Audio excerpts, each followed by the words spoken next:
What if loving deeply did not require losing yourself?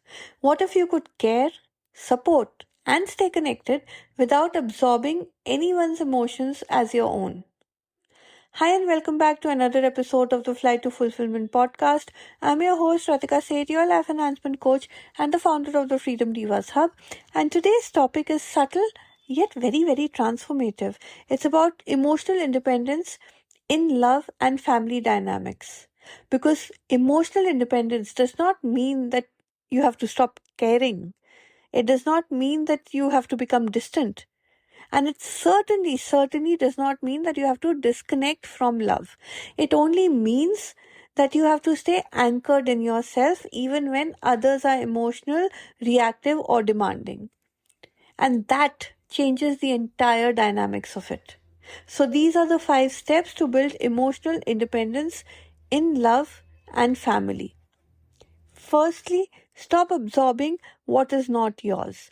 Many women, many of us, okay, are unconsciously trained to absorb your partner's stress, your parents' expectations of you, your children's mood swings, your family's tension.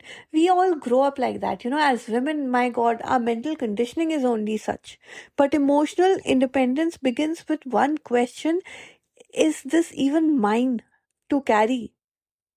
Empathy does not require emotional merging. You can understand somebody else's feelings, you can feel somebody else's feelings also without taking the responsibility for regulating those feelings, because that is not your job. Secondly, separate support from self sacrifice. Support says, I'm here for you. This is what you have to tell your friends. I'm there for you. And self sacrifice says, oh my God, I'm ready to abandon myself for you. I'll lose myself for you. That's okay. Emotional independence allows you to offer compassion, listen without fixing, show up without over functioning. You are not required to shrink, your needs to maintain connection.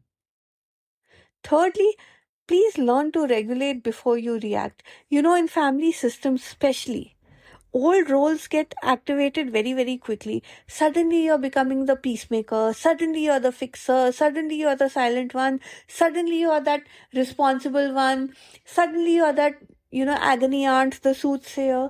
Emotional independence requires pausing. Instead of reacting immediately, just ask yourself, what are you feeling? What do you need? How do you want to respond?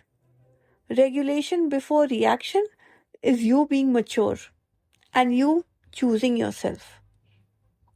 Fourthly, communicate needs without guilt.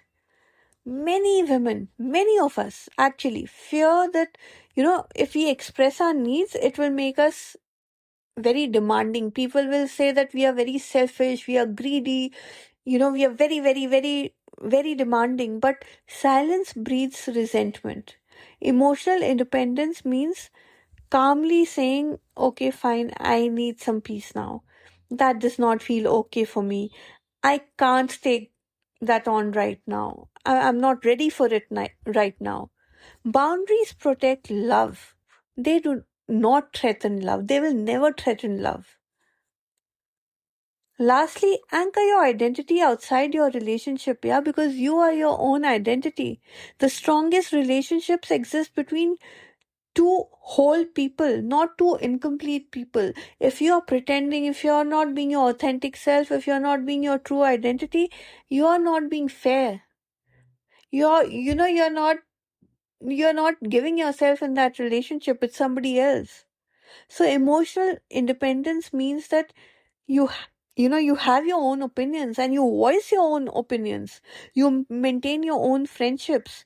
You nurture your own growth. You keep your dreams alive. Yeah, you can't just keep living somebody else's dream. When your identity is intact, love becomes partnership and not dependency. So, my beautiful soul, emotional independence is not distance. It is strength within closeness. It is loving without losing somebody. It is supporting without absorbing. It is caring without collapsing. And when you build this inner steadiness within you, your relationships themselves become so much more healthier, calmer, and relationships of mutual respect where you are being respected also. So if this episode resonated, like, comment, share it with somebody who needs to hear this today. And if you're ready to build this emotional clarity within you, if you're ready to set boundaries for yourself, if you are ready to live with self-led confidence in your relationships, come and join us in our Freedom Divas Hub, where women learn to stay connected without self-abandonment. So until next time, this is me, Ratika Seth, your life enhancement coach, signing off for now, but asking you to subscribe to the Flight to Fulfillment podcast on either YouTube or Substack or Apple or Spotify, wherever you're more comfortable, so that you don't miss out on a single dose of inspiration, a single dose of motivation coming your way. I'll see you the next time. Bye-bye.